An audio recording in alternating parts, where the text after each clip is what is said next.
Hello everyone, I am Dr. Ghanee. I am an oral pathologist. Today I'm going to show you another oral lesion. This is pretty common, but it's not very well known. Nobody has put a name on it. As you can see, this patient has a little bump on his palate. It looks like a skin pimple. Usually patient feels it, but there's no pain. And I'm going to show you other cases that they have the same condition.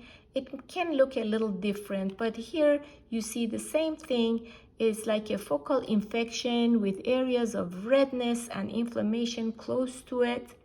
Sometimes it's just a prominent bump, but it doesn't have that focal infection.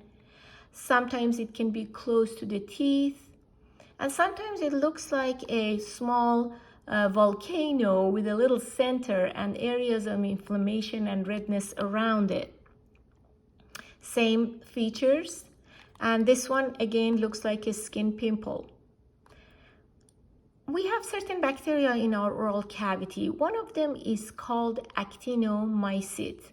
With minor trauma, for example, we eat something sharp like a piece of chips or nuts, actinomycetes, they enter the tissue and then they go under the surface mucosa and they cause this focal infection. This condition sometimes goes away on its own. Immune system takes care of it. Sometimes we give the patient a course of antibiotic and it goes away. And sometimes it is persistent and I have to remove it. And every time I removed it and sent it to pathology, the result was actinomycosis. So I call it focal actinomycosis. If it's untreated, it can get really serious, and these bacteria, they can grow and they cause a lot of tissue reaction.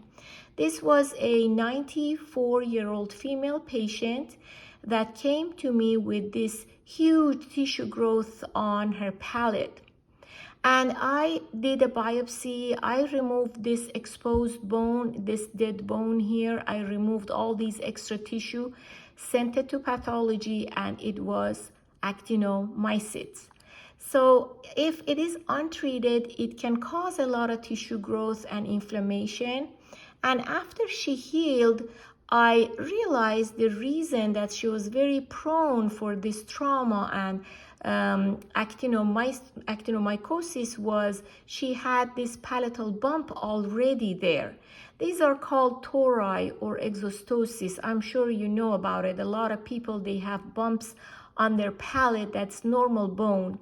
So having this on the palate makes it more prone for trauma, and that's why her actinomycosis was very prominent and very severe, as you can see.